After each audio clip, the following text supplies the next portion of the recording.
Good morning, ladies and gentlemen. On behalf of the Institute of Chinese Studies, Delhi, Konrad Adenauer Stiftung, and Goa University, I thank all of you for joining us for day 2 of the 5th India Forum on China at Goa. A warm and humble welcome to all delegates. As we now begin with our 5th session, it is titled The Party's Narrative Building Abroad.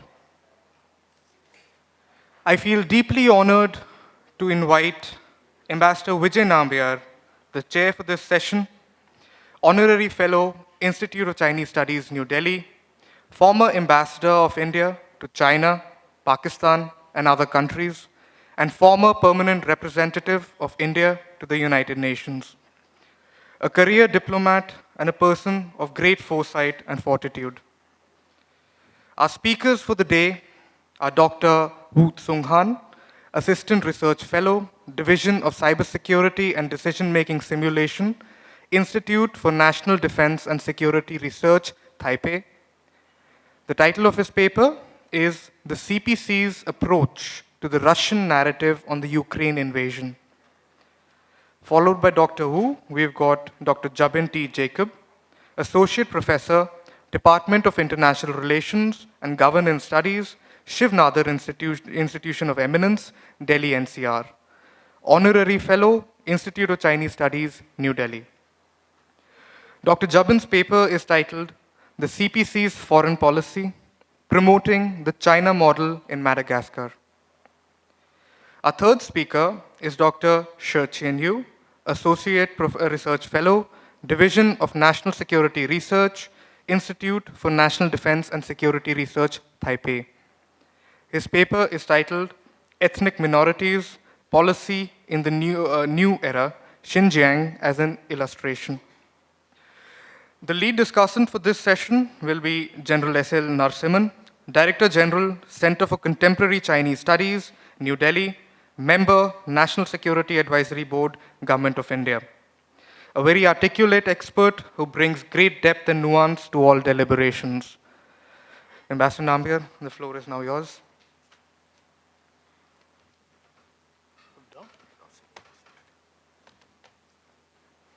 Thank you. A good day to you, ladies and gentlemen. Let me start by thanking the ICS and the KAS, Konrad Adenauer Stiftung, for organizing this conference and for the in cooperation with the Goa University. The subject of this session is the party's narrative building abroad.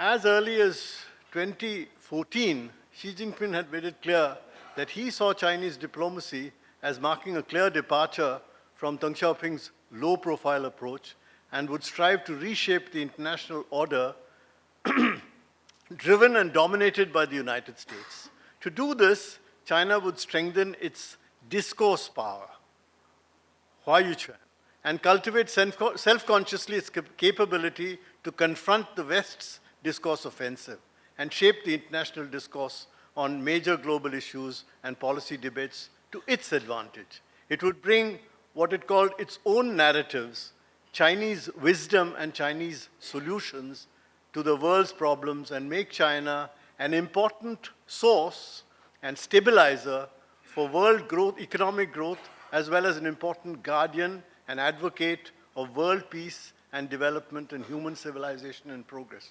Those are quotes. Two areas of change for the new era were stressed.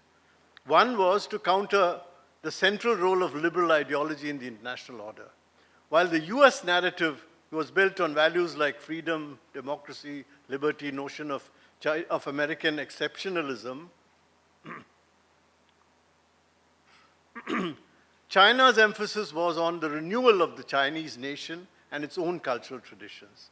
For China, the so-called liberal order was based on zero-sum rules and that were exploited by the West to justify their own activities, hegemonic activities in Afghanistan, Iraq, and other places.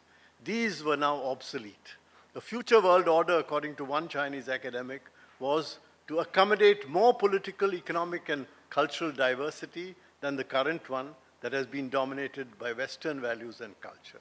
Another area of change was the inequitable distribution of power in a range of international institutions. Interestingly, that perhaps does not include reform of the UN Security Council, where China has a place as a veto-wielding permanent member, but it includes decision-making process of institutions like the IMF and the World Bank.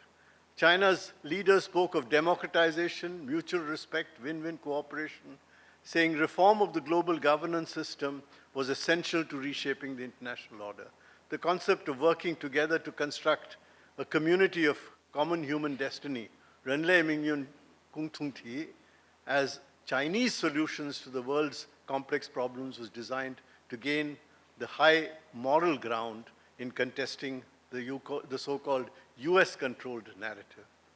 In his work report to the 20th Party Congress, along with the concepts and programs such as the Community of Common Destiny and others like the BRI for building infrastructure globally, the Global Development Initiative for confronting poverty and other challenges, she also mentioned the Global Security Initiative as an important theme for his third term. The GSI would provide what is called another global public good, covering security in a broad sense, not merely defense, but also food, climate, supply chains, the internet, trade, and energy. It would focus on what they call 6 commitments: staying committed to comprehensive, cooperative, and sustained security, respect for sovereignty and territorial integrity of all countries, abiding by the principles of the UN Charter, peaceful resolution of disputes, and maintaining security in traditional and non-traditional domains. Wang Yi explained this as going beyond the Western theory of geopolitical security. China believed, it says, it can take the lead in the construction of such a global order, and it would strike 3 balances in its international strategy between land and maritime diplomacy, security and economic diplomacy, and hard and soft power. The evolution of the various institutions like the BRICS, the Asian Infrastructure Bank, BRI initiatives, etc., these were called operationalization, as it were, of the GSI to bring more stability and positive energy to the world. How successful has China been in disseminating this counter-narrative of international order? How effective has the growing Chinese economic muscle and what they call disciplinary power been in attracting political leaders across the world and impacting the international environment? On this, perhaps the jury is still out. It is interesting, though, that in China's most recent offers of bilateral cooperation with states to strengthen their sovereignty, these have included also training in Chinese-style law enforcement and anti-terrorism and security practices, including the export of a whole range of equipment to ensure monitoring and surveillance of local populations. Meanwhile, many of China's neighbors within the region remain concerned at what is perceived to be its muscle flexing in the economic and military spheres. These include tensions on the India-China border, around Taiwan, the East and South China Seas, as well as China's growing penchant for using economic leverage to achieve political objectives. Japan is doubling its defense budget and will develop capabilities. The tension between Russia and the West over Ukraine has brought fresh uncertainties on the international environment, and Beijing's no-limit partnership with Moscow is viewed with suspicion not only in the West, but even among some of its neighbors. The protracted nature of the conflict and the uncertainties it brings regarding China's diplomacy, economic, and security will add to these suspicions. The COVID-19 pandemic has been another shock. From Beijing's point of view, the COVID pandemic accelerated anti-globalization and protectionist trends on top of the damage it did to the global economy.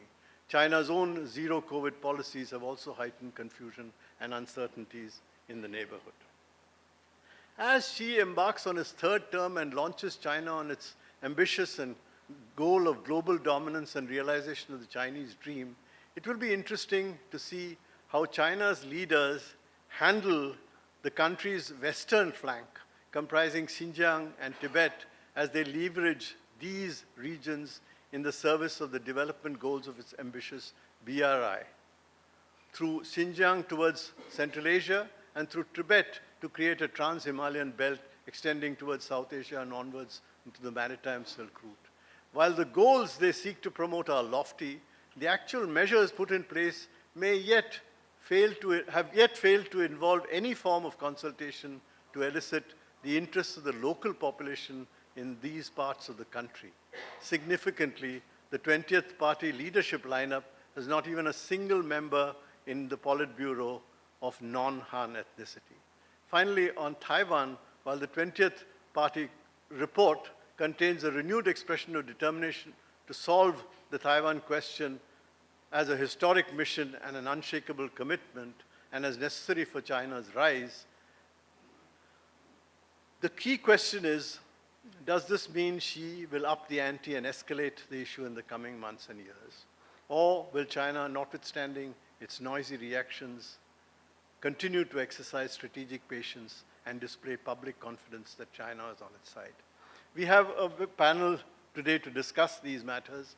Among them, first, Dr. Tsung-han from the Institute for National Defense and Security Research, Taipei, will speak on the CCP approach to the Russian narrative on the Ukraine crisis. After him, Dr. Jabin will speak on the CCP foreign policy of promoting the Chinese model in Madagascar, and Dr. Chien-yu, Associate Research Fellow at the same institute in Taipei, will talk on ethnic minority policies in the new era, Xinjiang as an illustration.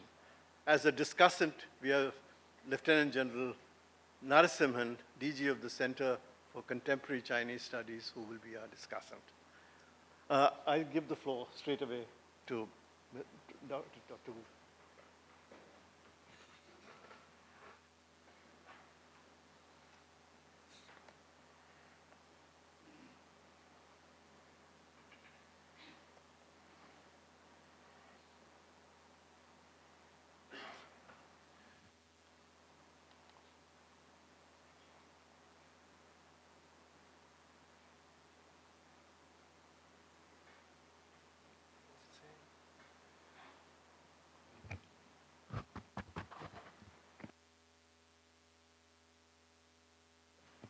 Hello? Okay, thanks. Hi, I'm Tsung-han from INDSR based in Taipei. First of all, I would like to express my great,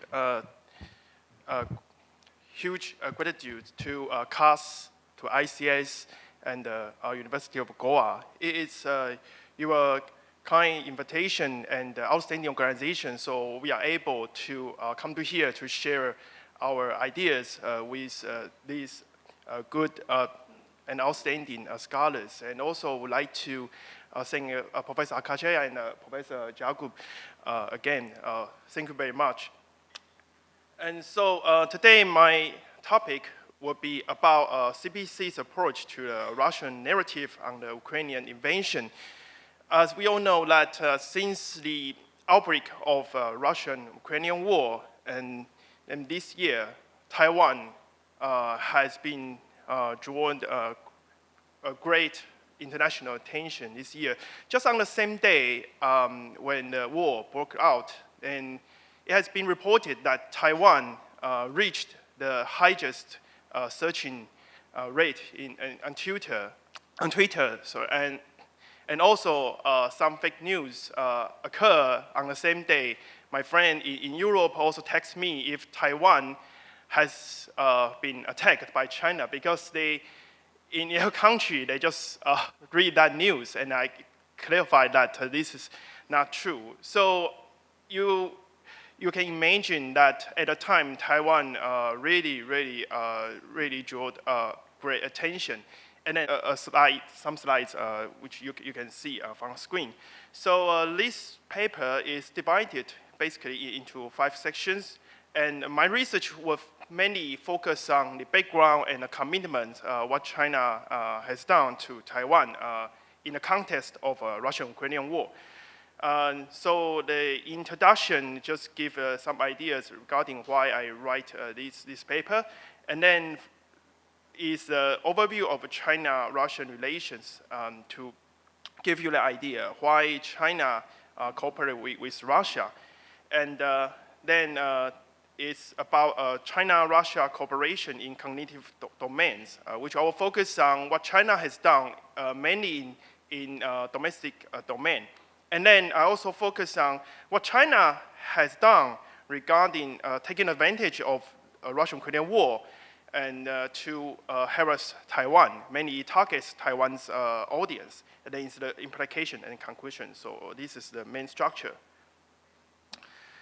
Regarding introduction, why people concerns about China's role in the Russian-Ukrainian war? And as we all know, since Russia launched special military operation in Ukraine on February this year, China's attitude has drawn international attention. And the reason is because just a few weeks ago, Putin visits China, and they also signed a joint statement. In the meantime, they also state about the China and Russia's friendship without limits, and there's no forbidden area of cooperation. And this is a very important background, as afterwards, when war occurred, then people start wondering what China will play. And then the question of this paper is, although China claims, even by now, claims that it takes a neutral stand on the war, but is that true? And if not, how does China support Russia, and what China has done in a way? And I will mainly focus on information area, or can also say cognitive area. And research finding of this paper are mainly three. One is this paper find out that China selects and promotes Russian views while adjusting narratives with the evolution of war. And then I also analyze China's aggression in cross-strait relations during the war, meaning that's why I will focus on why China targets Taiwan. And then I conclude that China will continue its collaboration with Russia, and when there is a window of opportunity, China will take advantage again and by any opportunity to impose pressures over Taiwan. So first of all, let's have an overview regarding China-Russia relations. Since 1992, China and Russia gradually strengthen their bilateral ties. And though China and Russia did not sign an official alliance, they did sign different statements, and then gradually transform their relationship in different names. At the beginning, it was a constructive partnership, and then it turns to a strategic partnership of coordination, and then in recent years, it has turned into a comprehensive strategic partnership of coordination. And then it's a same name, but added new era, as I will show later. And the cooperation area has expanded from not just economic or culture area, but also to broadly military and importantly security area. So at the beginning in 1992, when Russia just being independent from Soviet Union, then Elchin visits Beijing. That was the beginning between, we say, the modern relationship between China and Russia. So Elchin visits Beijing at the time, and China and Russia signed a joint statement on the basis of mutual relations between PRC and Russia. And in 1994, Jiang Zemin, in return, visits Moscow, and they also signed a statement as well, and will say their relationship, the bilateral relationship, has turned into a constructive partnership relationship. And 2 years later, Yeltsin visits Beijing again. And then turn to 2001, and both sides again signed a treaty of good neighborhood and friendly cooperation. And I mean, both states expand their relations. Then turn to this recent decade, during Xi Jinping's era, you will see a new and high level of Sino-Russian relationship occurred.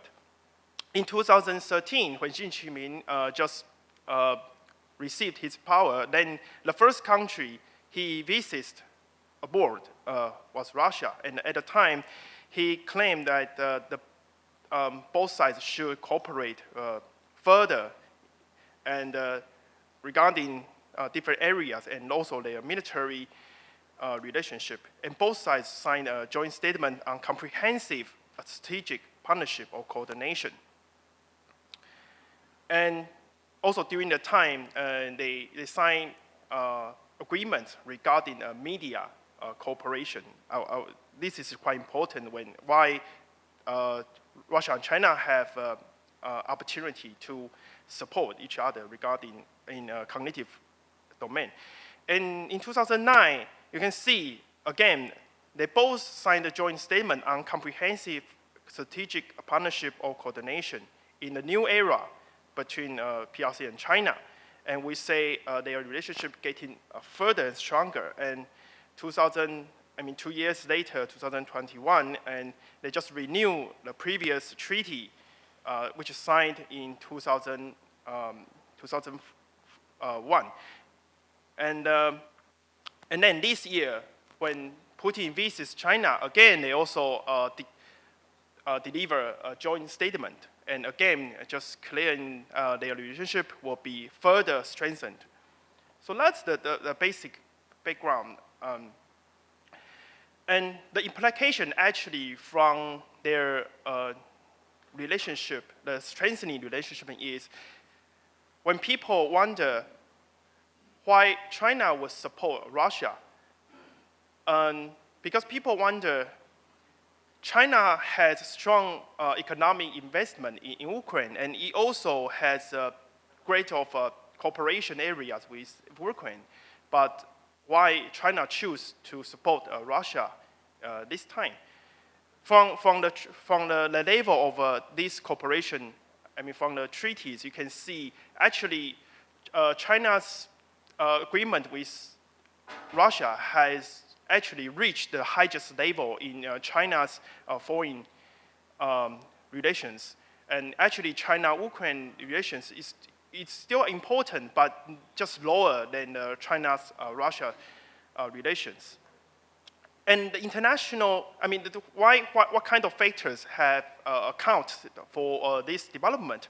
There are different reasons, but the many important points about international or domestic factors you can see. Importantly, one is about both leadership, and Xi Jinping and Putin. They both shared similar ideas. Regarding their worldview, regarding they both.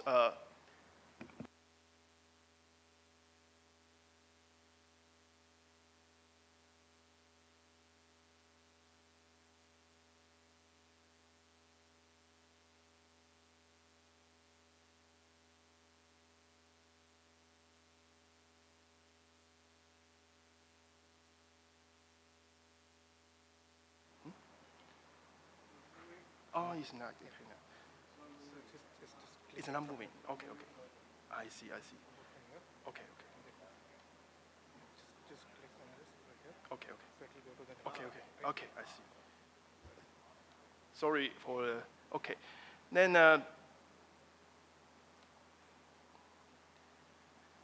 what I mean is there are different factors accounted for China-Russia cooperation. Importantly, one is about their worldview, and there are different reasons as well regarding they both support principle of non-interference in internal affairs, and they both support each other regarding respecting core interest and so on.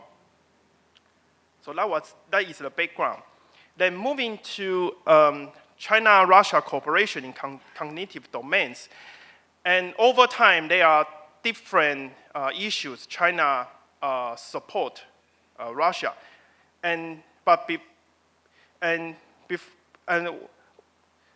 then regarding what kind of approaches China has support, actually, like Russian Today and Sputnik, I mean, all of these Russian state-sponsored media has its own Chinese version in China. That was one approach.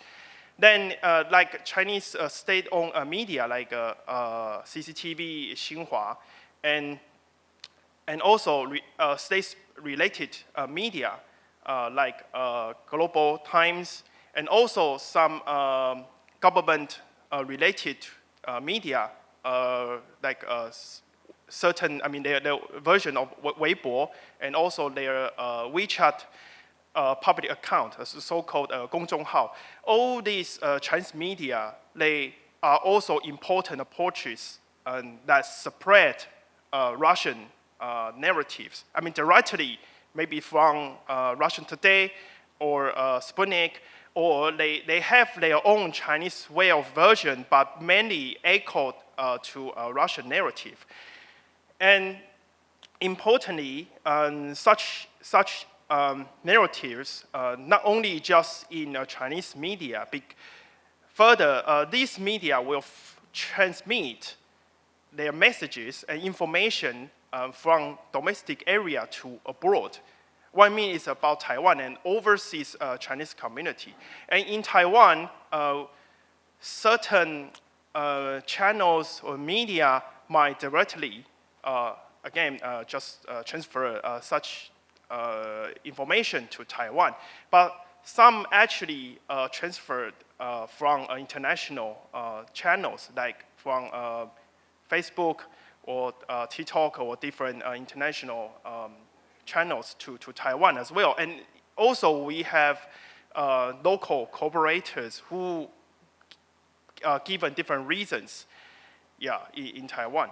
Then these are channels when Chinese media promote Russian narratives, and it targets many domestic,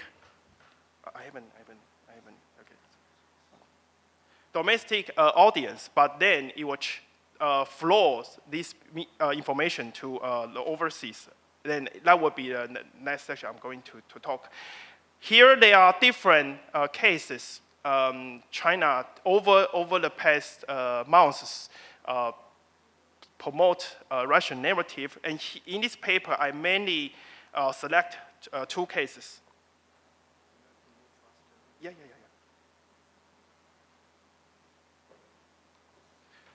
So one case is about a region of a Russian-Ukrainian war. As you can imagine, basically the Chinese media echo the narrative of the Russian narrative, saying that the US and the expansion of NATO has to be responsible for the breaking out of the war. And also in line with such argument, Ukraine is described as just a chess lacking of independent agency. So in this narrative, it's mainly about, the war is mainly about the not between Russia and Ukraine, but just between Russia and the NATO and the US. That's the main point in this narrative. And also, relatively, a second case in my paper is about a conspiracy theory around the US-found biolabs in Ukraine. Since March, when Russia claimed to find some biolabs in Ukraine, where the US Army researched about virus, bat virus or bird flu or certain very highly dangerous degree of virus. And Chinese media also echoed and spread such narratives in to domestic audience. And I think the main point, because why China choose this one as a very important item to spread is mainly it's because the zero COVID policy. I mean, this context in China is still important because the Chinese government still sticks to the anti-COVID policy. And that's why they choose this one. And they claim, they imply that the US is actually the origin of the virus. Then next when I also analyze what kind of commitments China has done to Taiwan. And in my paper, I mainly choose two cases. One was about just after the war breaking out, because the time it was highly dangerous, and people, especially like some Taiwanese living in Ukraine, and in our media, we reported that how the government would like to support these people and withdraw these people. And at the time, a case was about some Chinese-sponsored celebrities on internet. They pretend to be a local people and claim they had, with the help of China, so they have been saved by the Chinese government. But then this news immediately confirmed that was the fake news. But at the time, you can see China wanted to operate a certain information. And then the second one is you might all know that today Ukraine, tomorrow Taiwan is an important case. Yeah. Then this is a highly contested idea over this time. But the main point was that under that context, Chinese propaganda organs and China's nationalists would like to say Taiwan will not got help from the U.S. and Taiwan. In this way, Taiwan should soften its attitude and surrender to China. Yeah, we can discuss this case further. So by cases within Chinese domestic domain and also China's commitment to Taiwan, I would like to say that China strategically utilizes information means to support Russian invasion, and through which it also takes opportunity to destabilize Taiwanese society. And China would like to shape its legitimacy and perhaps in the future deal with Taiwan by force, as there is a mature condition. And in recent years, Russia and Beijing has employed hybrid means to share the regional stability and global order. And Taiwan as a target, Chinese target, has suffered hugely. And in this way, I also, by this issue, I would like to suggest that Taiwan needs more help from different global community. And together, it's important to counter China's aggression. And this is my short presentation. Thank you very much. Thank you. Thank you, Dr. Wu. I'd now ask Dr. Jabin Jacob to make his presentation.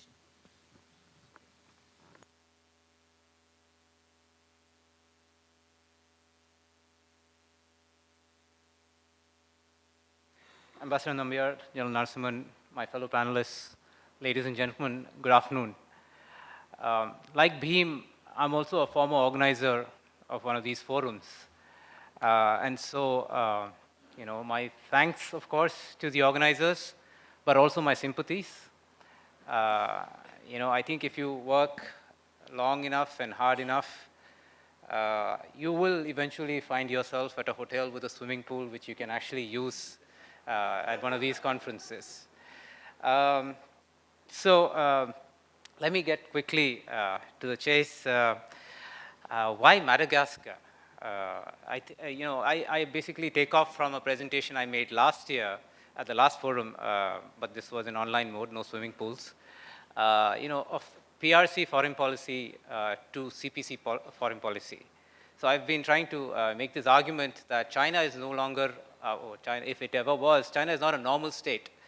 This is a state that privileges the regime interests, the political interests of the party in power. And therefore, our understanding of what Chinese interests are will, will have to change, because Chinese interests, or what one might normally consider a national interest of a country, are not exactly the interests of the Communist Party. For the Communist Party, it is survival and power that matters, and all what it calls China's interests are shaped to achieve that survival and power.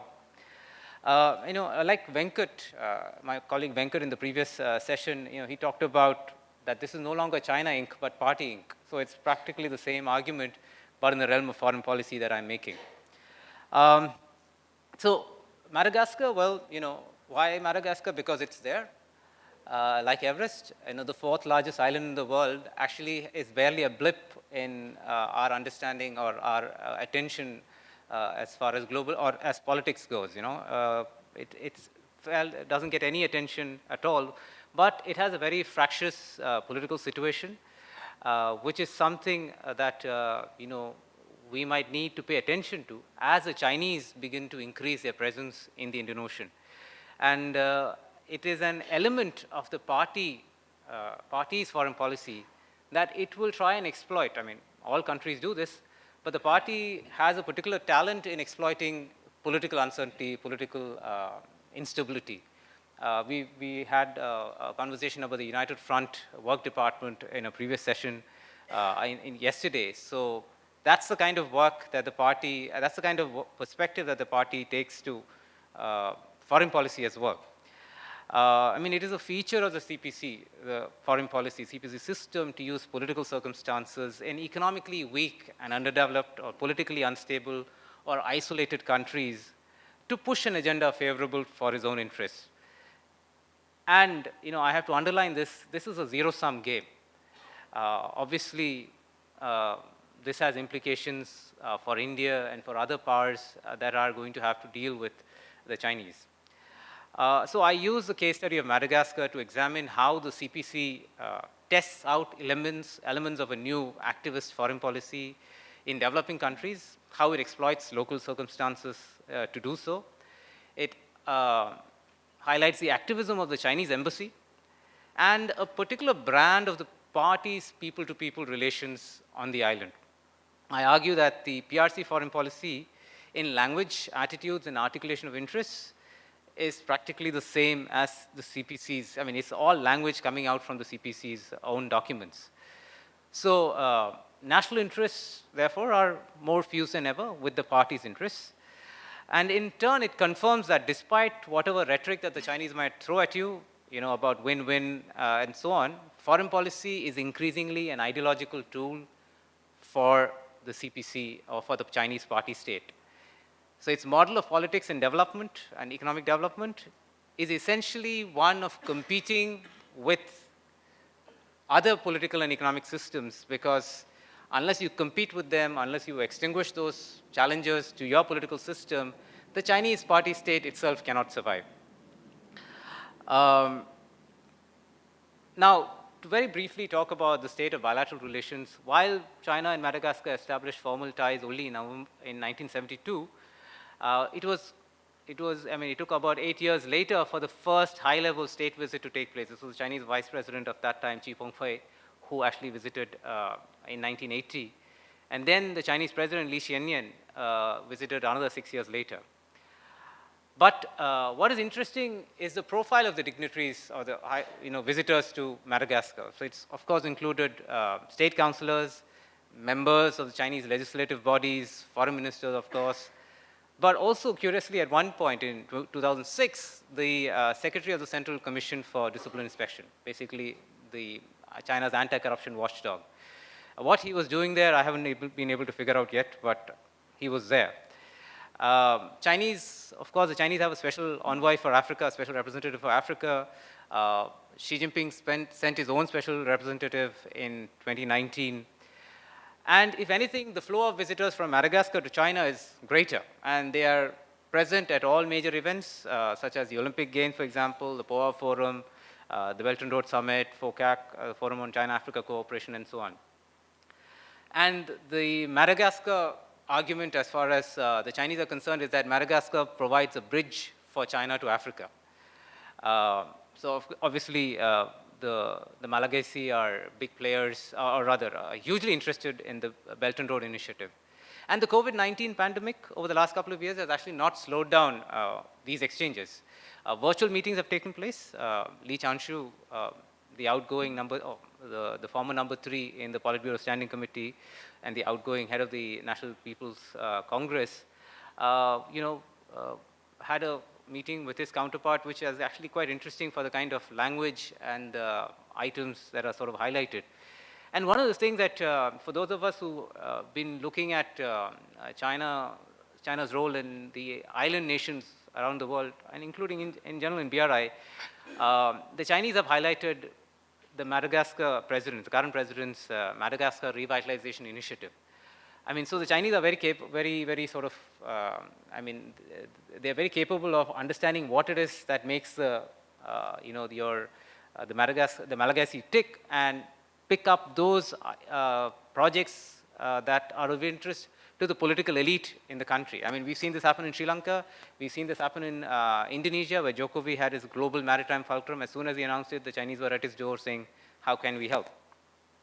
And of course, the Chinese used the pandemic to highlight China's contributions in medical aid and assistance and so on. I mean, it's something to do, like Tsung-han just mentioned, the Chinese have created a narrative around the pandemic, which they have tried to portray as showing them in a good light. The Chinese media, Chinese provinces, they're all involved in this exercise. This is not just a national level project. A provincial TV channel, Anhui TV, in China, basically had a reality show based on Madagascar, and the winners were basically taken to Madagascar. I mean, you know how Chinese tourists are used as an instrument of state power for small countries that are dependent on tourism, or that are highly rely on tourism for a large part of the income. Language, I just want to point out on language, the Madagascar Tourism Ministry has been cooperating with the Chinese Confucius Institutes to train its personnel in anticipation of this tourist influx. But China itself launched its first undergraduate program in the Malagasy language at the Beijing Foreign Studies University last year. Alongside, the same time, they also started imparting Chinese language training to Madagascar defense personnel. So that's the kind of investment that the Chinese are already in. Now let me come to the sort of central part of my presentation, which is the party's political interests in Madagascar. This is over and beyond all that we normally expect of China's relations in with a country, which is the economic element, the infrastructure development, et cetera, but this is, I'm talking specifically of how the party promotes itself in another country. So in the aforementioned meeting, Lee Chanshu with the Speaker of the Madagascar Parliament, the National Assembly, he specifically stressed carrying out exchanges of experience in the areas of administration according to law. Now, according to law, Ifachuko, this is a very Chinese expression. He talked about economic development. He talked about improving people's livelihood, poverty eradication. Now, these are all key phrases that you will also find in party documents. So many of these phrases are picked up and, put into statements, bilateral agreements or statements with foreign countries as well. Chinese missions abroad also have to meet political goals of reinforcing the CPC's legitimacy and raising the profile, of course, of the chairman of everything, Xi Jinping. So following the outbreak of COVID-19, the Malagasy were quoted as praising the superiority of the Chinese system. This is just a few months after COVID, essentially trying to say how quickly the Chinese responded with building hospitals and so on. And key concepts of Xi Jinping's speeches again and again are constantly referenced. Building a community of common destiny, as Ambassador Nambiar just pointed out.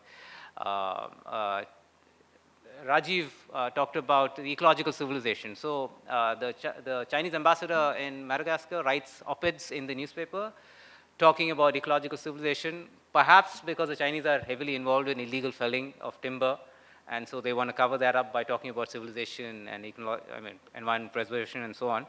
But again, this is a key phrase, for those of you who listened to Rajiv yesterday, this is a key phrase of the Chinese lexicon now.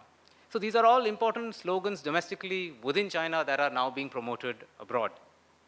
But what is important to note is that not just that they're being used abroad, but there is a certain implicit hierarchy or a patronizing element that is involved here because, contrary to this business of saying, to each country its own, the Chinese are actually now promoting and confidently promoting this model of their economic development to other countries. They're actually telling them, look, we have a model, you want to try it out, it's good that you try it out. And this is something that again came up yesterday. And it's, if you think this is a rather harsh or an extreme interpretation, I think if you just look at Chinese sources, the party's own documents, this is exactly what the Chinese want to do. They are now saying enough of playing second fiddle, enough of, Xi Jinping talks about cultural confidence. He talks about in the latest party Congress report, he talks about the fine Chinese traditional culture several times. This is quite a contrast from, the man that we constantly compare Xi Jinping to, which is Mao Zedong, who had nothing but contempt for Confucius and the old traditions. But here is a party that is now beginning to sort of marry both Marxism, Leninism, and we also talked about Stalinism with the great virtues, apparently, of Chinese civilization. So there is pressure on the host government. Li Chanshu in his presentation, in his speech, actually told the speaker to promptly approve, amend, or introduce legal documents that are conducive to the development of bilateral relations. So I think that's pretty much, if evidence were needed anymore, that's pretty much the end of the Panchil, non-interference in each other's affairs. Further, he talks about the two countries needing to strengthen their communication, coordination, and mutual support. Whenever the Chinese talk about coordination, communication, etc., that's just code for saying, listen, you guys aren't listening to us enough. You need to be able to take on board our views much more actively. So it looks like perfectly ordinary language for somebody who's not paying attention to China on a regular basis, but the thing is that they use this language later, innocently accepted and written, signed on in French or English, to then push these countries on the one China policy, on ignoring human rights in Xinjiang, cracking down on pro-democracy, whatever issues that China might be faced with, basically, don't do it because, well, you've signed on this business of saying that, we are communicating better. So in terms of agents, I think there are these, we talked about the United Front Work Department. So in Madagascar itself, there are these friendship groups, the Madagascar-China Friendship Association. On the face of it, such a banal sounding name. But what these guys do is constantly catch interlocutors on the Madagascar side and put them in front of CGTN or the China Radio International and get them to say stuff like, like I just mentioned, the superiority of the Chinese system, say nice things about China and so on. So they talk about the long-standing and positive function of the association. This is what the embassy says about this association. The MOFA itself, the Chinese embassy, and this is something that is familiar to all of us, even in India. The Chinese embassy has these groups of, these meetings every now and then, or they used to, where, some of us China scholars would turn up for these dinners, and we would find a whole bunch of people that we completely wouldn't recognize. We have never seen them for any conference, etc. There are all these associations, people who trade with China, who are just called in for these meetings, and so we are often made to feel like we are a minority of critics of China, because the rest of them are just making money and doing positive, thinking positive in terms of the relationship with China. I suspect this is completely finished in India, but this model exists all across the Indian Ocean. The CPC's international department, you're all, I mean, at least those of us in South Asia are pretty familiar with it for the kind of training programs that they ran for the Nepalese Communist Party. The international department of the CPC was has also conducted a training program for the ruling party, which is actually named after the president, together with President Andre Rahulena, on the role of the ruling party in agricultural development and the tough battle of poverty alleviation.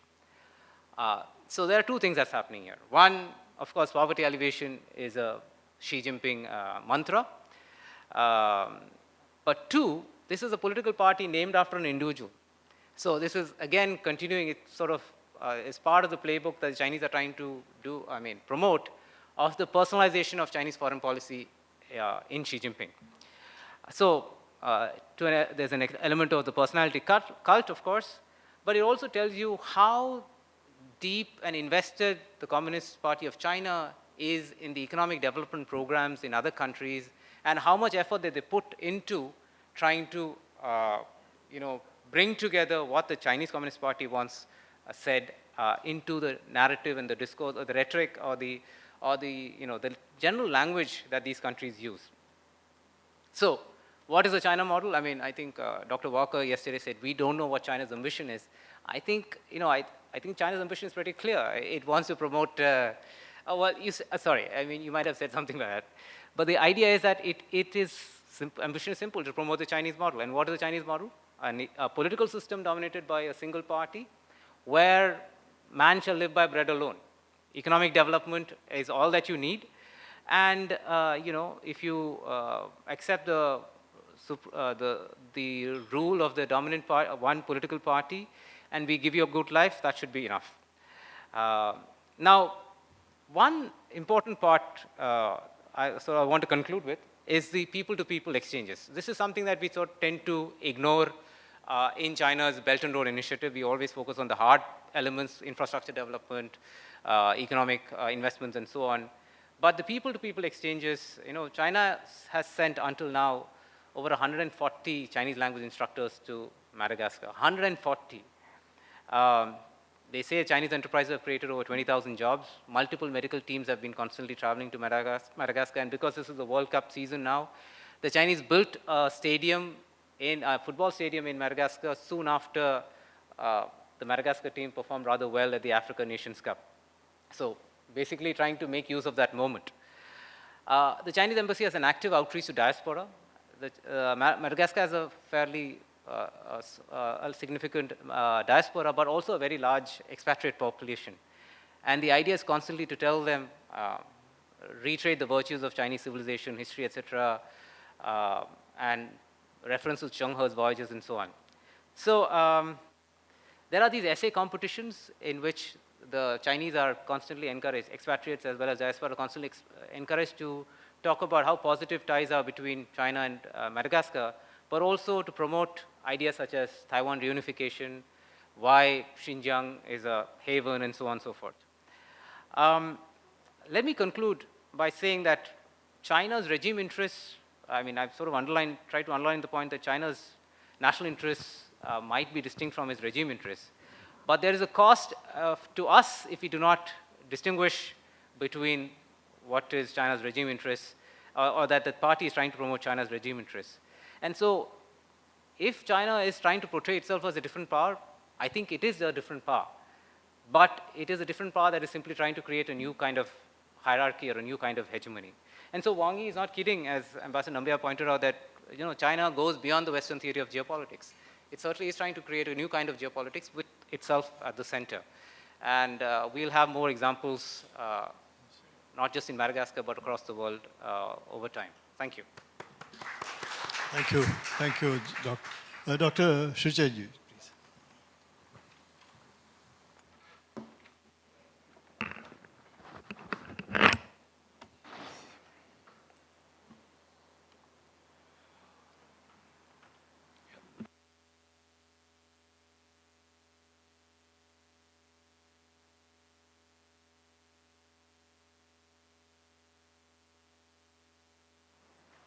Okay, thank you. It's great honor and also pleasure to visit Goa and attending this conference. Thanks again for the organizers in making all the arrangements. My name is Chien-yu, come from INDSR Taipei. I'm discussing, talking on ethnic policy and also Xinjiang under Xi Jinping administration. Of course, I think most of you know that Xi Jinping's era started from 2012. But actually, the change of ethnic policies didn't start from that period of time. And to be more precise, it will be 2014. I'll explain why later. But there are four concept ideas we need to clarify before we go into the details. I put it down here. Our peoples, Chinese citizens, and Chinese nations. What is our people? It's a very vague idea. But people using these terms, you know that there's a protest in China. It's ongoing protest for the last 3 days. And people protest for stopping the lockdown policies, and which was triggered by a fire in Xinjiang, Urumqi. And actually, 10 people got killed, and 10 of them, all of them are Uyghurs. How to categorize Uyghurs within this particular protest? It seems to me it's very awkward, and all these concepts, they are not necessarily compatible. The Chinese government need to work on them later on, but now you see the protester using our people. Our people, they don't call them Chinese, because most of the time we know that, I think most of you know that Chinese indicate Han Chinese.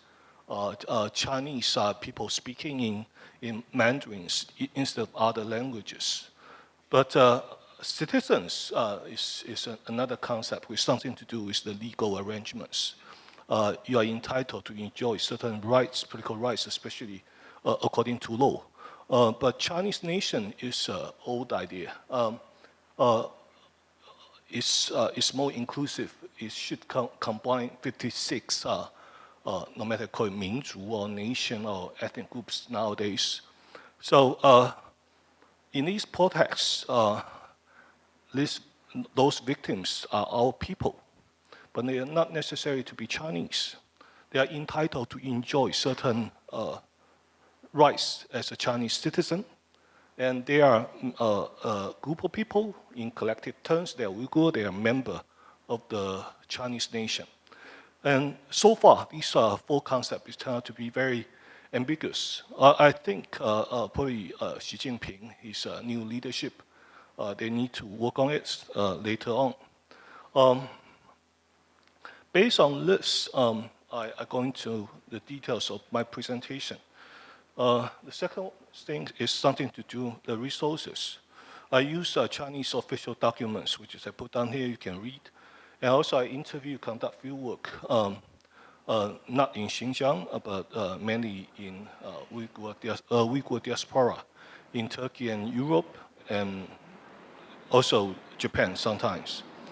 And there's news coverage widely towards nowadays Xinjiang. And I also exchange viewpoints with scholars from different academic circles. So the finding I have in this presentation with certain defects, because I haven't done field work since 2011. That's my last time to visit Xinjiang. So the finding probably is not 100% match to what's happened in Xinjiang, but you know that nowadays it's almost unlikely to conduct fieldwork in Xinjiang. I don't know whether this will be open in the future. Secondly, all the information I collected from diaspora community is difficult to check how true they are. From time to time, you know, they are victims. They're somehow, sometimes they're bluffing, sometimes they're exaggerating, sometimes they're telling you partial truths. So I use different strategies and cross-check, but still cannot be 100% for sure. What I heard from them is true. And try to narrow down, I'm not thinking of discussing cultural policies or religious policies or those policies in specific terms within the ethnic context, Chinese ethnic policy. I'm trying to look at the so-called second generation policy debates, which set up the background for nowadays development. And also, I will briefly touch upon the problems still encountered by the Chinese authorities and how would they deal with those problems in coming future. That's extremely significant for the Central Ethnic Group Conference taking place in 2014. And so far, this is still a myth. Most of the time, when an important policy conference has been conducted in Beijing, by the end of the day, leaders will produce or deliver a concluding speech, concluding remarks. And normally it will be printed or published by Xinhua news agency. But in 2014, actually, no. It's only a couple paragraphs being revealed, but those paragraphs, you know, they're empty words, empty sentences. But there are several articles actually being published by different Chinese scholars in different journals. And still, we cannot 100% for sure what they put on those articles are 100% true. But learning from those different articles, we know that these conferences turned out to be very controversial. Xi Jinping was very unhappy about the ethnic policy by that period of time, which is 2 years after Xi Jinping took power. And he made certain controversial statements and asked the academic circle, the policy peoples, no matter your establishment or non-establishment scholars, you just shut up and shut your mouths, and the decision has been made, and we're going to pursue a new ethnic policies. And before 2014, we witnessed their debates. So far, scholars in Xinjiang studies, they identified two colleagues by James Liebo, mainly as Australian-based scholars. The first one is what I put it, ethnic regional autonomy cliques, or 民族区域自治派, which is first generation policy supporter. The second one, I put it as national construction cliques. NCF, 国族建构派, definitely is second generation policy promoter. And the third one has never been discussed in scholarly work. I put it called economically loose, politically strict cliques. But actually, these are people working for the Chinese authority. They are establishment peoples. I will tell you the details. But after 2014, Xi kept the first generation policy in shape to a certain extent and combined the second and the third cliques into a kind of political engineering project. And since 2017, you witnessed the camps, and it has been widely coverage, so I don't go in that thing. First clique, most of them are ethnologists. In the China's Social Science Academy, and mainly a group in the Institute of Ethnology. There are minority scholars, and some of them working for the 国家民委 and NEAC as well, but 国家民委 later on has been merged into the CCP United Front departments. There's a time sequence I'll tell you later.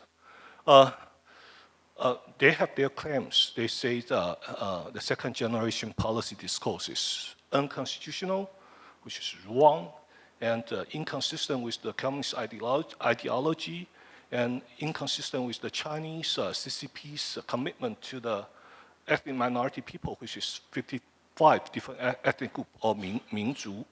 So that is unacceptable, the second generation ethnic policy. And also they're learning from the failure of the Soviet Union ethnic policies. And these first generation policy supporters, they propose we need to pursue these economic reform and try to pull into capital resources to boost up the economic development, to improve the living standard for the minority people in order to gain their support. And actually, the CCP has conducted in the past, since 1990s. And you know the push west policy, 西部大开发, or after the 2009 July 5th massacre, there's a 跳跃式发展, which is leap forward policies. But when Xi Jinping took power, it seems quite unsuccessful. So anyhow, there's all kinds of arguments. If you want the details, I can provide you references. Okay, go to number 6. Under Xi Jinping, let me see. Yeah, 2018. Before that is a state department, a state council department. But after 2018, it turned out to be part of the United Front Work Department. And in the past, these NEAC, normally headed by minority cadres. But in 2020, Xi Jinping appointed Han, Chinese cadre, took over the positions. So you can see actually the first generation ethnic policy is not welcome and probably fully abandoned by Xi Jinping. And Xi only want to keep the shape or informs, which he's not willing to amend the constitution or to abolish it, because it's going to make a big trouble in Chinese communist ideology terms. The second generation, which I think most of you probably to a certain extent you're familiar with these names, Ma Rong, Beijing University professors, Huang Gang, Tsinghua, etc., as many. They basically propose two concepts I think it's worth of discussing, which is number 3 and number 4. Number 3, talking about depoliticization, which is not depoliticization, it's kind of repoliticize the issues from another angle. Depoliticization for the second generation policy promoter, what they argue is we should not give any preferential treatment or policies towards ethnic minority peoples.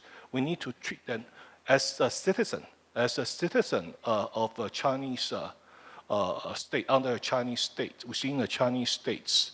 And we should not looking after them, no matter what happens. And there are Han Chinese and Chinese living from different provinces migrate to the minority areas, but they are not entitled to enjoy these preferential policies. So this is unfair.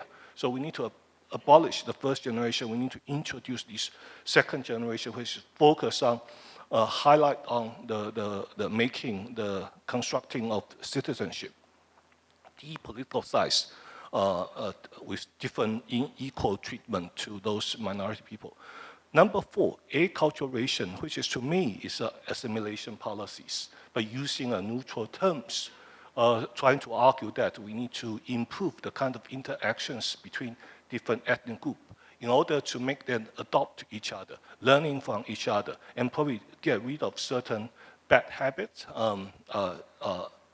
not modernized habits, improve their social kind of condition, etc., etc. So, generally speaking, if you make it very simple to simplify the concept, the second generation promoter, they are thinking of assimilate those ethnic minority into what we call Han Chinese. But as you know that Han Chinese is also a problematic concept because Han peoples live in different part of China. They speak in different language. Actually, they have different habits, social habits as well. But anyhow, this is a political arrangement so far. The third one, a third cliques, the establishment scholars, which probably some of our Indian colleagues, they know them. It's mainly come from, sorry, I need to back to that page later. From 社科院边疆史地研究中心, but in 2014, which is around the time to have that conference, controversial conference, and then they have been upgraded to a formal institute in Social Science Academy. And they are the group of people proposed the medieval forces, saying there are all kinds of non-conventional security threat taking place in the bordering area. But it's, it's very funny. I think in early 2000s, right after 9/11, the Shanghai Cooperation Organization set up their anti-terrorism agency in Uzbekistan, in Tashkent, if I remember correctly. By that time, I conducted a project. I went to Moscow to interview certain scholars and try to ask them to provide certain information, how do they define terrorists. And I say to you, have you heard from the Chinese side who are the people on the list of terrorism? They say by the end of the day, Shanghai Cooperation Organization, Anti-Terrorism Agency, they never publicize the list. Actually, whether there's a list, we are not certain. He said it turned out to be a very, very awkward situation because different countries from Central Asia, which means the member state of Shanghai Cooperation Organization, they put all their political dissidents on the list. And for example, the Moscow colleague, he said to me, the Dalai Lama is on the list, which should be treated as a terrorist. And Moscow think that's ridiculous. So finally, they cannot reach a final conclusion. So there's no such a list which can be publicized for SDO in counterterrorism. But anyhow, China still make these three evil policy discourse, and which is mainly target on Xinjiang. And in 2015, there's a Xinjiang think tank, Xinjiang Zhiku. Actually, it's not a think tank. It's kind of institutions try to regulate, try to make sure everyone within China, when they look at Xinjiang issues, they would put an eye on them. So the think tank is there, 2015, which is the transitional period, 2014 and 2015. And if you look at this lineage of the ruling structure on Xinjiang, it has been through different stages as well. In 2014 and 2013, which we witnessed the change.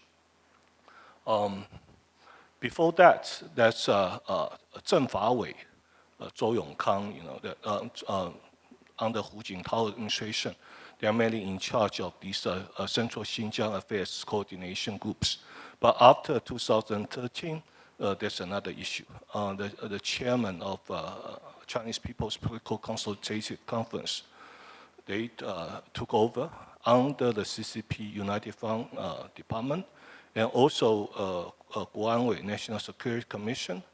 They are put a hand into it, but we are lacking of sufficient information, so I can't really tell you who is in charge of what. 2021, these Central Ethnic Work Conference not necessarily were taking place every year or every 5 years. Learning from the past experience, most of the time, every leaders in the CCP, they will definitely occupy 2 terms of office, which is 10 years. Normally, once 10 years, they will have a conference as such. But in 2014, when Shih took the power, he has the conference and make a big change. And 2021, he's preparing for the third terms of office. So he organized the conference again. But this time, you can find his concluding speech script, word by word, literally, on Xinhua News Agency's website. And even now, you can retrieve it. But I try to summarize as many points, but I think only 3 points worth of mention. The first one, they are making Chinese nation. They're working on that final destinations, which is make a Chinese nation. And the people living in China need to be 100% loyal to the CCP. You can see from the words.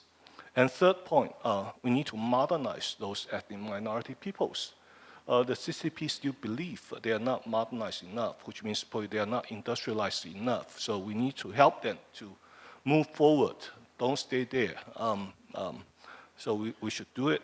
And this is the conclusions, which make it very different in 2021. And Xi Jinping seems very convincing about this conclusion. Implication, there are small words, just forget about them. Look at the big one.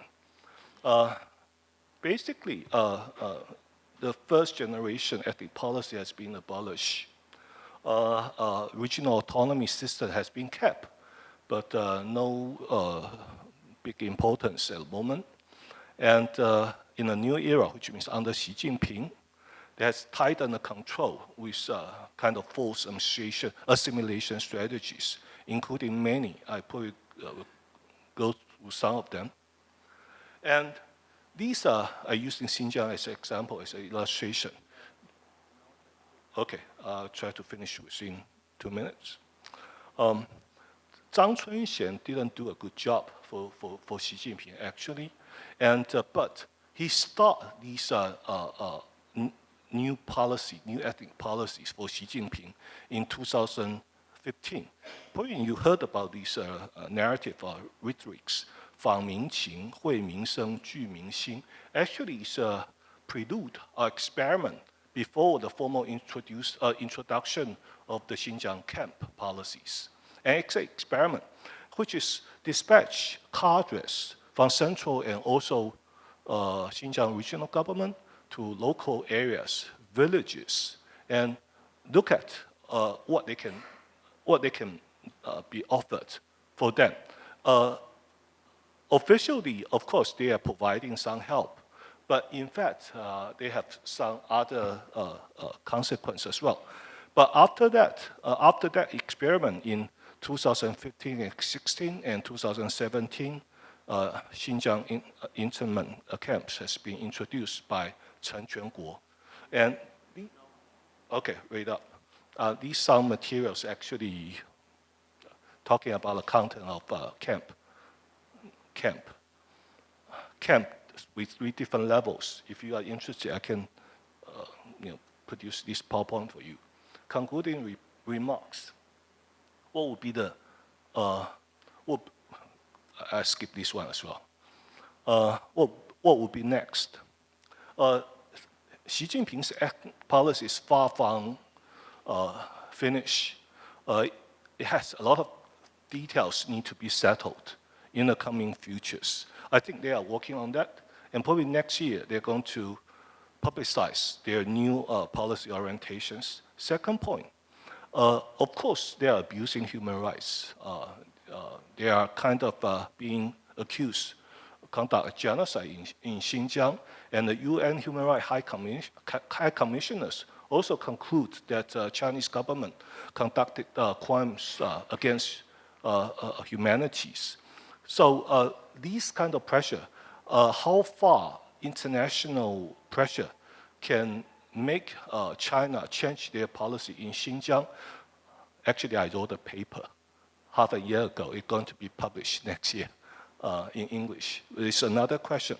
But these sanctions need to be carried on. Otherwise, the situation will getting worse.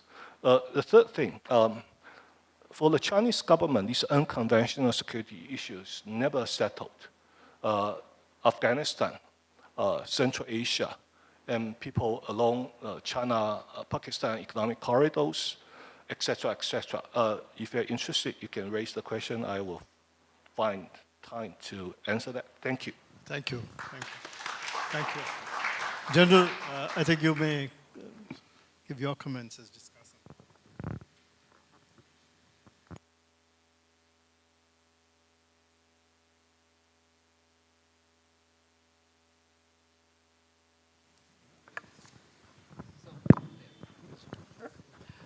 Thank you, Chair. I know we are way above the given time, and so I'll just go in bullet points and then convey what I want to convey, and then we can take it in the question and answer session if it is deemed fit. Firstly, the point which all the three presentations were excellent, and so I must compliment all the three presenters on this. The difference between the party and the government in this particular narrative, building of the narrative, was very clearly brought out by Jabin, and I am quite thankful to him for making my job easier on this particular issue. The government policies which are being projected are generally taken from the general line of direction which the party has given. It's a very clear-cut thing. But the narrative building was being done by the UFWD, which was discussed by Roger yesterday, and so I'm not going to cover much of it. In our own region, what we need to look at are the organizations that are working at this. One is the Buddhist Association of China, Asia Pacific Exchange and Cooperation Foundation, China People's Association for Friendship with Foreign Countries, etc. These are the kind of organizations which UFWD runs in these regions to maintain it, to build its narrative. The overseas Chinese businesses and the role that they play in influencing the decisions of the host countries in which they are to follow what the Chinese policy is something that is worth noting. The other thing is, who all are doing the groundwork for the UFWD? I'm sure it must have been covered in just a bullet point. Chinese students and communities, that is one of the things when we found, when we did the influence operation study, that wherever the Chinese diaspora is much more, you find the influence is also much more. And similarly, the diaspora, the media, the academia, the whole lot of people are actually in this particular thing. So I'll leave that particular for the time being and come to the Russia-Ukraine conflict. Firstly, I thought it gave China a stick to beat the West with, because they kept saying that it is not only the Russia's problem, but it is also the problem created by the West. So that is one thing that has given them the stick to beat the West with. They're also upset that China's foreign policy principles have been violated by Russia. So this is something which is worth noting. What they felt was that what Russia did in Ukraine is a violation of the rule of law, which is the basis of their foreign policy. And it is also the respect for the territorial integrity and sovereignty that has been violated, which is again a principle of their foreign policy. Whether they follow it or not, that's a different issue. But that is something which seems to have been violated and seems to hurt the Chinese as far as this is concerned. The other thing is that the party-to-party contacts post the Russia-Ukraine campaign have reduced quite a bit. You don't see much of activity between the Communist Party of China and the Communist Party of Russia. Differences between Russia and China have also increased a little bit because of these things. It is not that they were not before, but they have seemed to have increased over a period of time. So far, the difference China has displayed an ambivalent position on Ukraine. Sometimes they seem to have been supportive, sometimes they seem to be wavering. It's a mixed bag that you get when you see that position. Two things. One is the link between Russia and Ukraine and People's Republic of China and Taiwan cannot be more displaced. I'm sure both of them are like chalk and cheese. They are not actually the same things. But fortunately or unfortunately, there are many analysts who seem to have linked this to happen. Russia-China relations post the conflict are going to be extremely important. How Russia emerges from this conflict and what impact it has on Russia and China is something that is worth studying and worth noting. China, Madagascar, I have no quarrel with whatever Jabin said, beautifully put across. But 3 points I would like to mention in this. One, look at the region as a whole. Please don't look at only Madagascar. There have been a lot of activities by China in the entire region. You look at the Forum for Island Nations, which was conducted on 21st of this month, wherein 19 nations have participated. And India was, of course, not part of it. This is one initiative that you need to look at very clearly. Second is, if you enlarge this picture into the entire world, That is what you will get to see. That is what you will get to see in the future, 15 years, 20 years above. I may not be alive, but people who are younger here in this audience will definitely be alive to see this. This is going to expand. And that there I bring the point of what Chairman said about the Global Security Initiative, Global Development Initiative, Global Initiative on Data Security, One Belt, One Road Initiative. If you look at the explanations given by Wang Yi and Le Yicheng after Xi Jinping put out this Global Security Initiative, it gives out a clear picture how OBOR is subsumed into Global Development Initiative and how these two were subsumed into Global Security Initiative.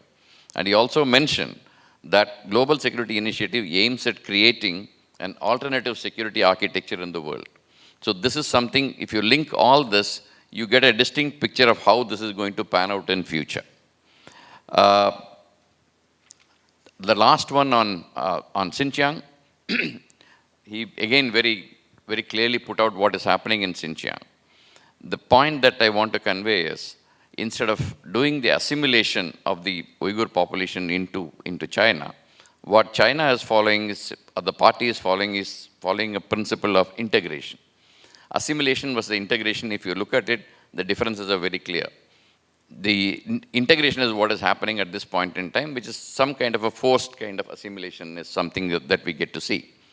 Xinjiang is finding resonance in the world. You can see it as a mixed bag. There are 50 countries which have supported China. There are 37 countries which have supported the other side. It is not going to be a very effective kind of response. The party secretary's role in governance of Xinjiang, that is actually extremely important. He found Chen Chanko's name there. He was there in Tibet for a long time. And from there he went to Xinjiang and tried to enforce the policies what he enforced in Tibet into Xinjiang. So party's role in governance of Xinjiang is actually going to play a major role in this particular thing. I'll stop here and I'll hand it over back to. Thank you, General. I think some of the points he has raised, I think before I pass the baton for questions, there's perhaps one question I could ask also for you just while you're responding to the discussant, to each one of you. One is, of course, to Jabin, I think, what is the quid pro quo that these leaders are getting in terms of their acceptance? So that is one thing which would be interesting. With regard to Ukraine, how is it that, what in your assessment is the credibility of the Chinese position vis-a-vis Ukraine's salience for Taiwan? How does it sell with the other countries of the world? How do you see that? How credible do you see their trying to connect the two in the world as a whole?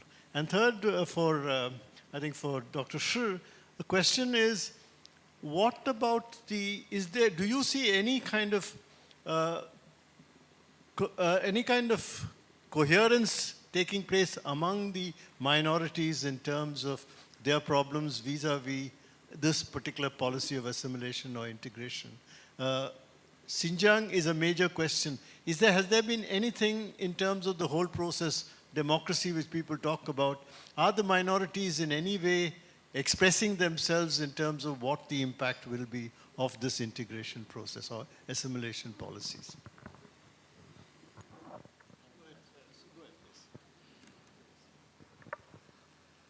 Thank you. So you are basically asking about what China would like to achieve by such an operation of narrative. Yeah. So I think at least there are three goals that it can achieve. The first one is about supporting Russia. That's the right way of doing. Although China seemingly standing neutral, it can support at least by this way in influencing minds of a set of people. Secondly, by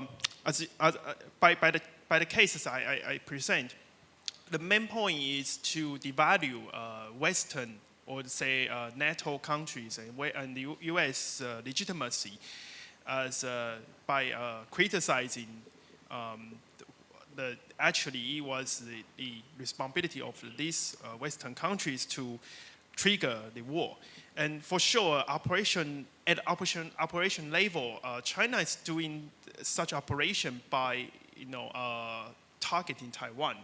What I say is because China always looking for different opportunities, and the issue is always changes. Some are just within a very, very short term, but some are last for a long time. So targeting Taiwan is one of the major goal, and I also just present 2 cases, and yeah. Just quickly, I think at least 3 points. One, the Chinese contribute directly to strengthening the rule of the ruling party.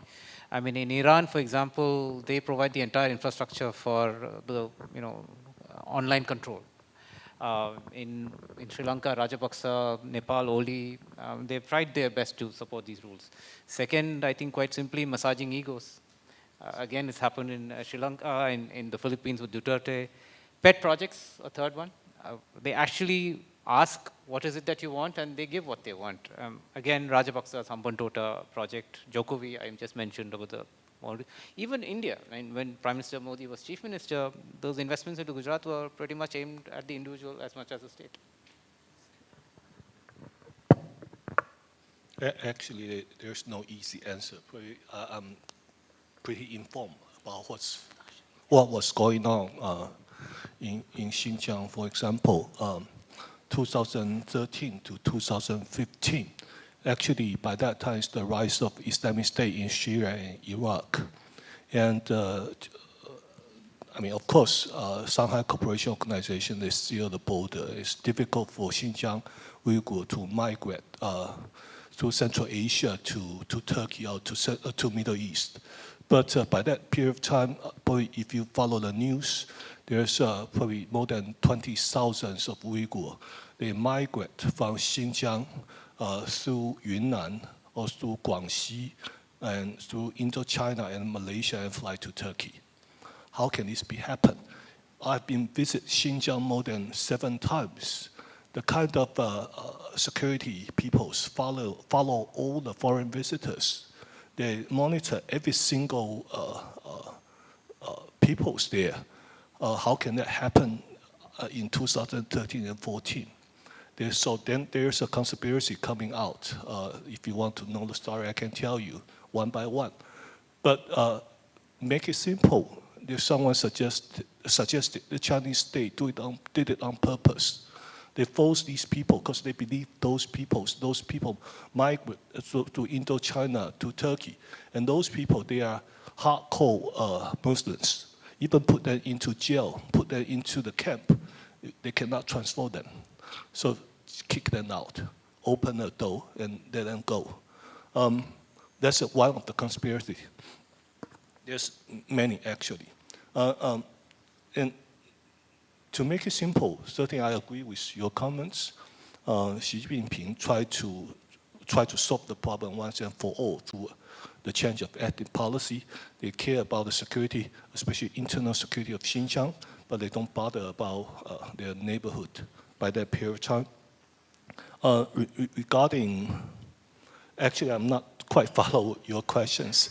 I kind of, but there's no way for these people to put a word on the change of ethnic policies. Xi Jinping made it very clear in 2014 Ethnic Affairs Conference, and it cannot be publicized. Otherwise, it will be too controversial. It's inconsistent with the CCP conventional ethnic policies. How can that happen? But we witnessed from past 10 years experience, and they did it. They did it in a very harsh way. Thank you. Thank you. Well, I think I'll go on to, yes, Professor Varun-san, yes. Thank you, sir. Great presentations, all of them, but I'll just focus on sort of Jabin's presentation. And actually, I'm not disagreeing with you here, but I want to suggest that if you were to look at it from the African perspective, in fact, the post-colonial state in Africa was essentially a one-party state.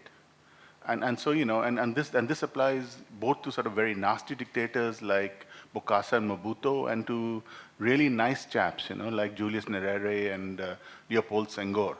So that was in fact the African model. And then one remarkable thing happens in Africa, which is 1994 and the end of apartheid and the coming of multiracial democracy, which then starts a completely different kind of trend of an alternate political model, if you will, right? And that sort of, the external element in that is, of course, 1991, an implosion of the Soviet Union, only the United States left standing and all that kind of stuff. So to some extent, what I want to suggest to you, or maybe, is that China has got really very fertile ground there. That there is a very, very strong political tradition. And that, if you were to just therefore pull out of Madagascar and look at sort of the African continent as a whole, in a way the mega trend is now that there are these two competing models. And the only sort of, as it was, saving grace for those who love the notion of competitive representational politics is that some of the bigger countries of Africa, at least for the moment, are very much locked in there. So whether we're thinking about Nigeria or we're thinking about South Africa, they're very much in that mode. But, I think overall, if you were to go country by country, I think there's a lot of really fertile ground there for China. Thank you. Go ahead, after that. Admiral, yes.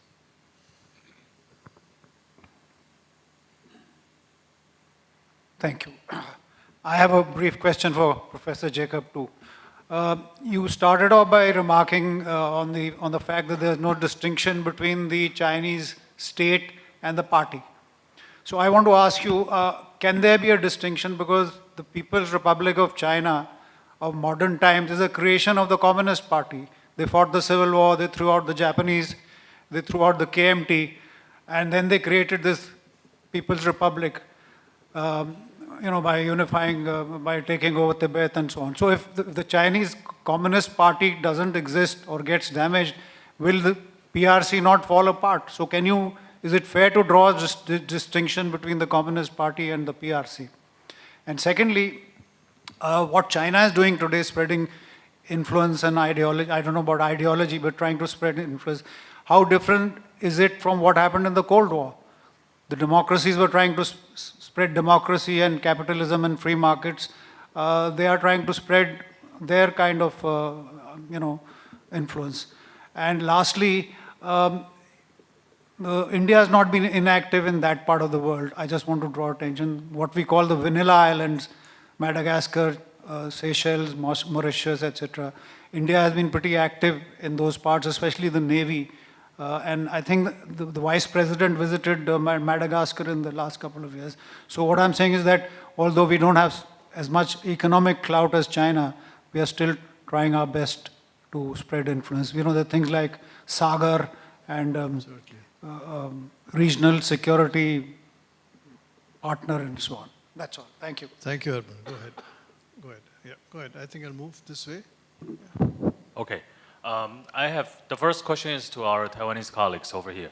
Have you done any research? Have you found any solid connections between the disinformation warfare between Moscow and Beijing? Are they supporting each other? I know they're kind of emulating from each other, but do you find any cases that they are actually supporting and collaborating on the disinformation warfare? And the second question is for Dr. Jabin. The Chinese strategic consideration of Madagascar, do they approach Madagascar because this is a weak point in the LR region? They just try to get what they can get, or are there any specific strategic consideration from the Chinese, the party center, or what's the evaluation of the military implications, like the PLA is trying to move in, or like some similar arrangement like Hanban-Tota? Have you found anything like that? Thank you. Shall I ask all the questions? We probably take all the questions together because we seem to be running out of time. So please, go ahead, Ashok, and then Mr.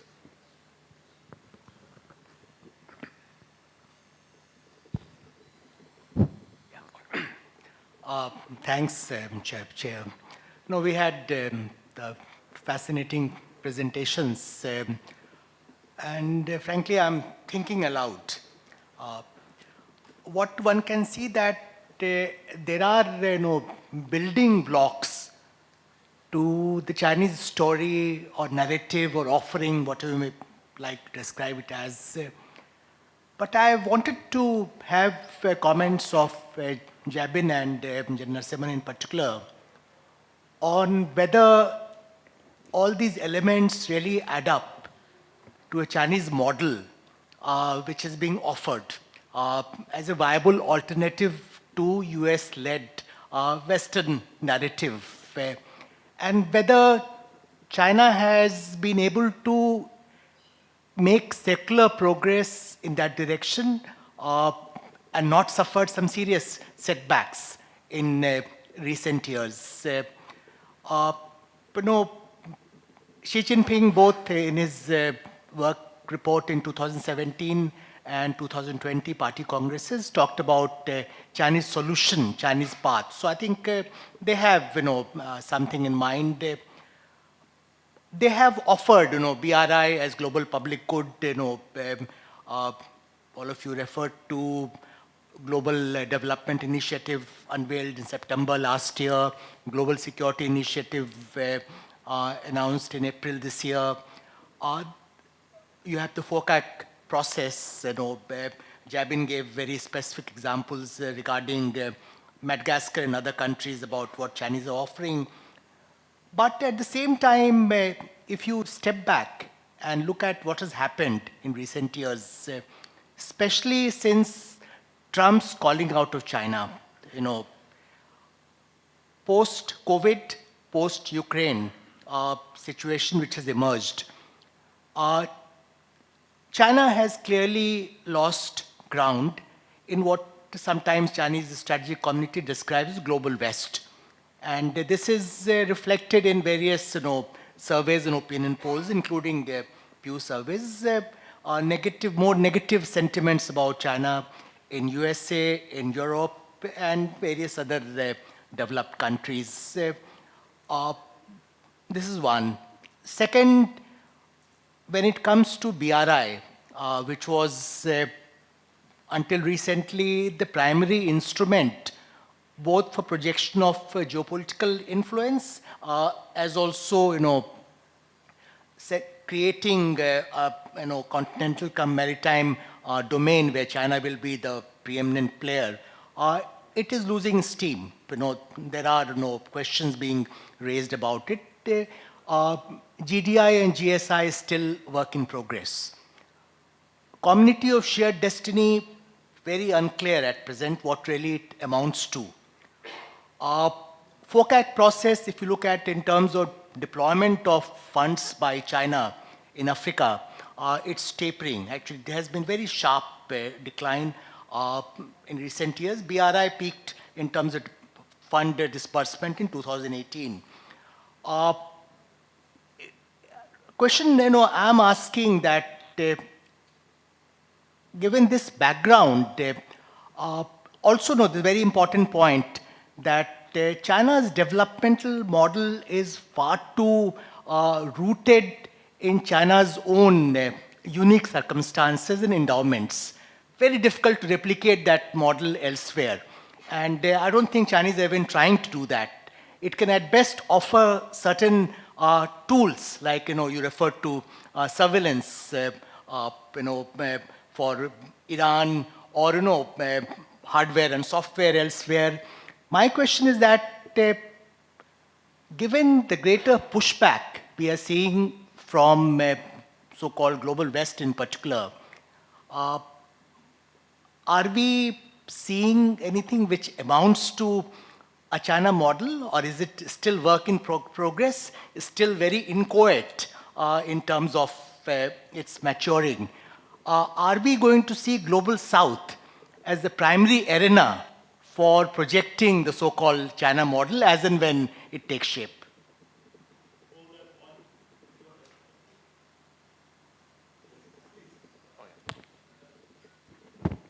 Thank you very much.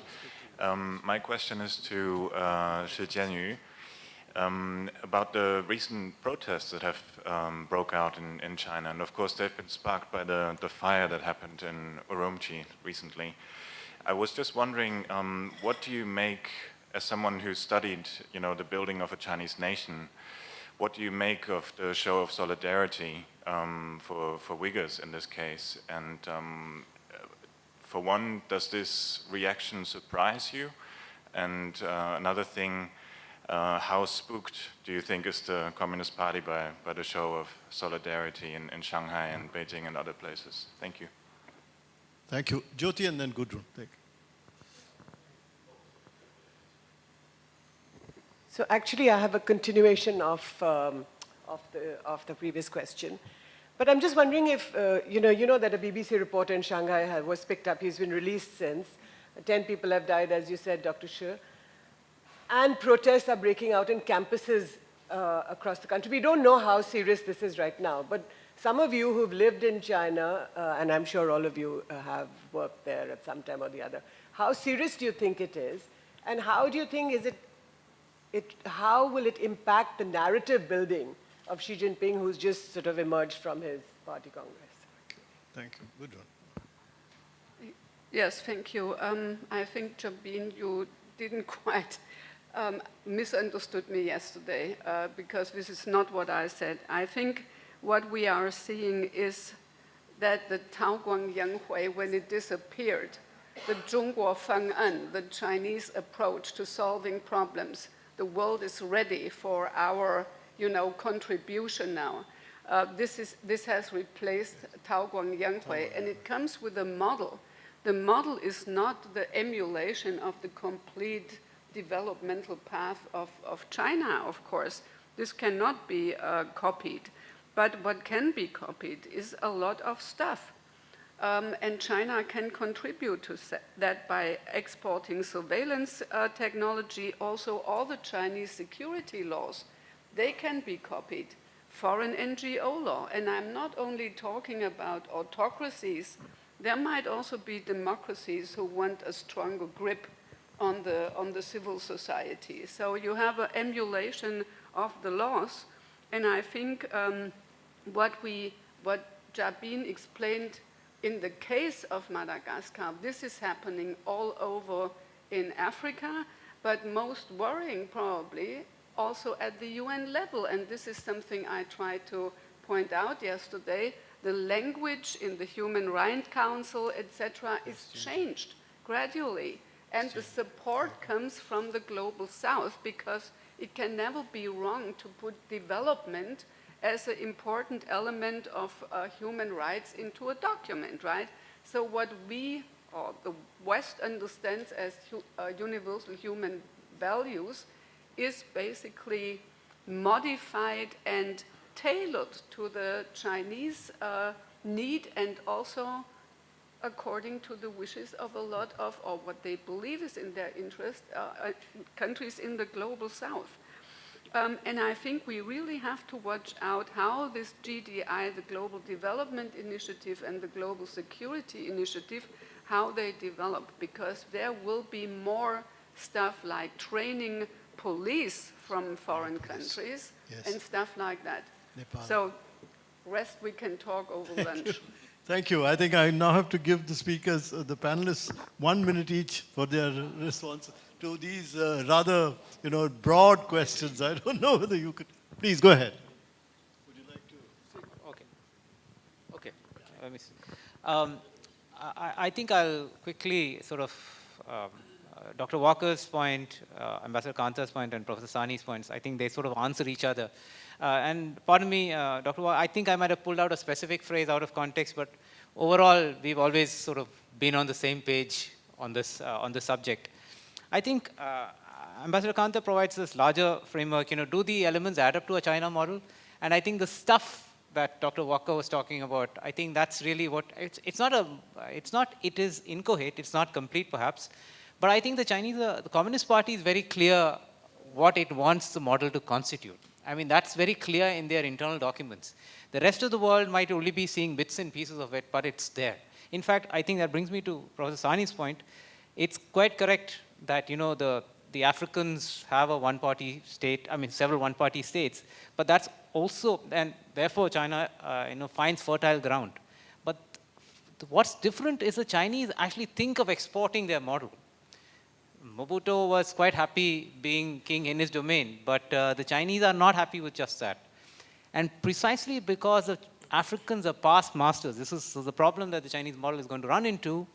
They might not realize that the Africans will cotton on to whatever the Chinese are trying to do pretty quickly, and there could be consequences, therefore, because of that. And that's, I think, a problem the Chinese have not grappled with sufficiently.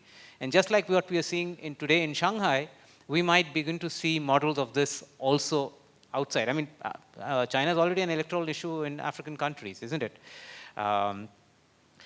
One important part is the Chinese have also been learning from other long-running one-party states. They've been learning from the Mexicans. They've actually come to India to learn from the Congress. So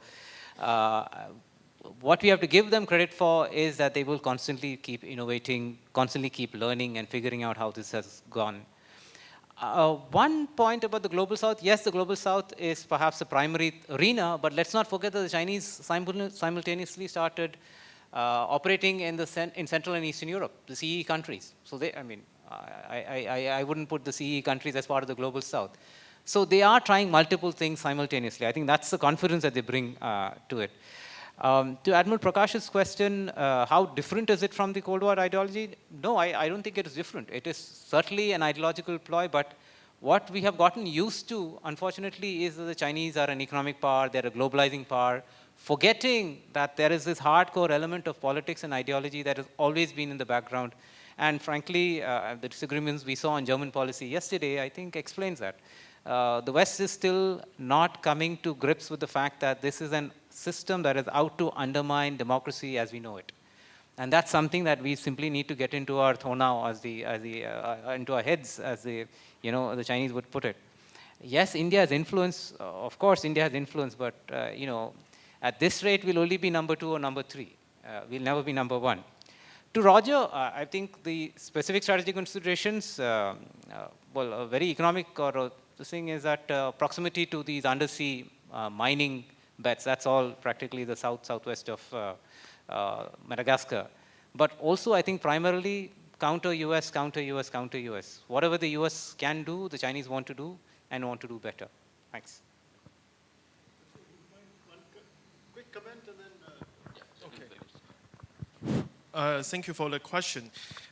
When I talk about narratives, actually they also include disinformation and fake news. So some are actually look like opinions, but some actually just are disinformation.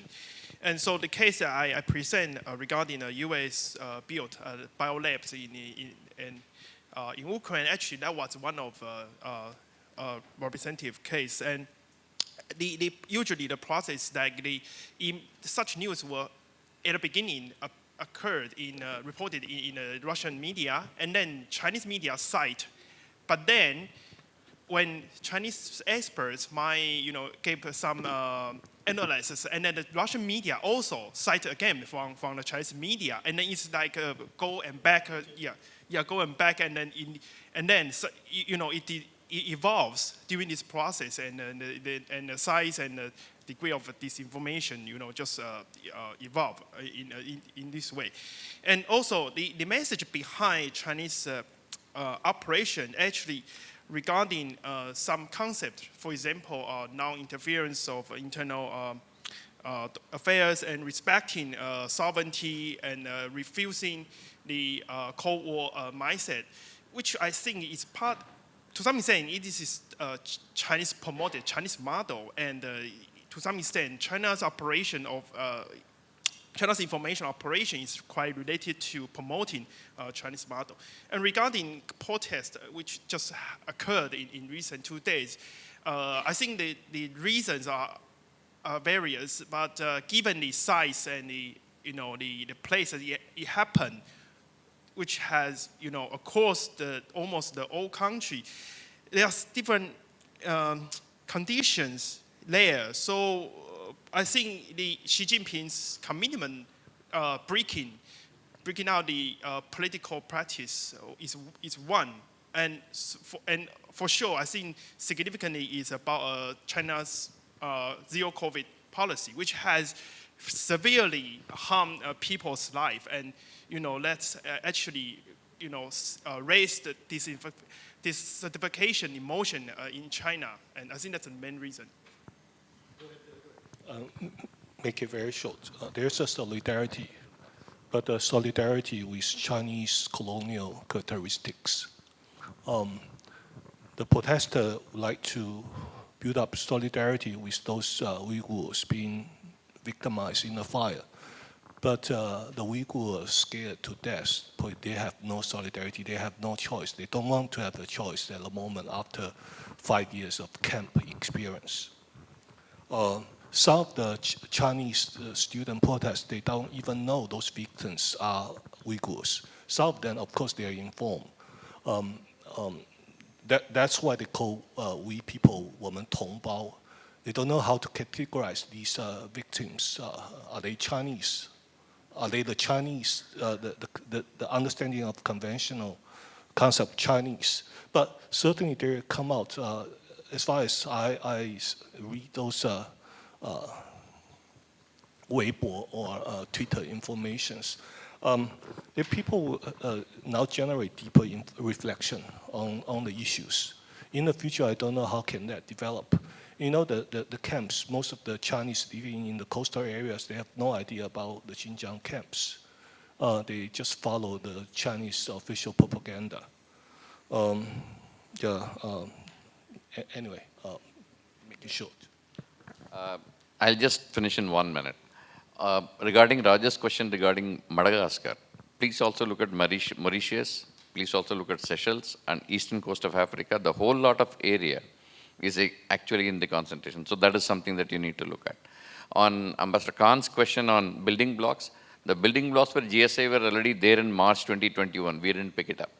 I mean, we picked it up in some form as an individual event, but if you look at it and link it with Wang Yi's visit to West Asia in March 21, Wang Yi's visit to Sri Lanka in January 22, and his visit to Solomon Islands and the Pacific Island countries, Central Asian republics, you get a different picture. So the building blocks are already in place, and the initiative came later. Everywhere. There are many places, we didn't link it up at that time, but the initiative came, then the link up came up.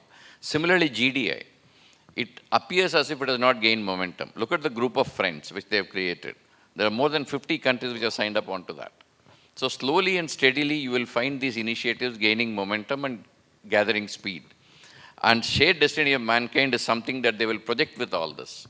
One Belt, One Road initiative, GDI, GSA, they'll project it as a shared destiny for mankind. So we need to be prepared for such a initiative from the Chinese.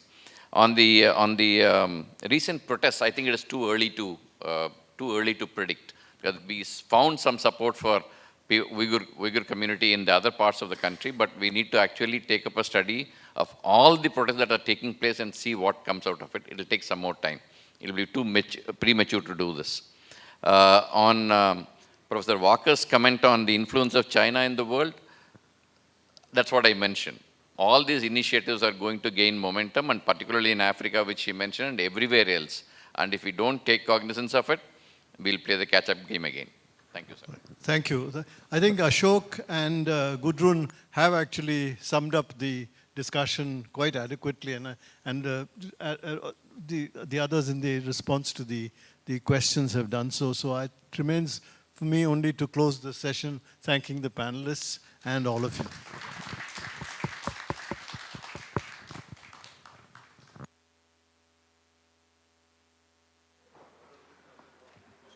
I thank with humble sincerity the Chair, Ambassador Nambiar, the speakers, Dr. Wu, Dr. Jacob, and Dr. Chien-yu, and the lead discussant, General Narasimhan. This marks the conclusion of Session 5 of the 5th India Forum on China at Goa. I now request all the delegates to please proceed to Chutney Restaurant near the lobby for lunch. We shall gather here again at 2:15 p.m. sharp for Session 6, titled Regional Policy. Thank you so much, ladies and gentlemen.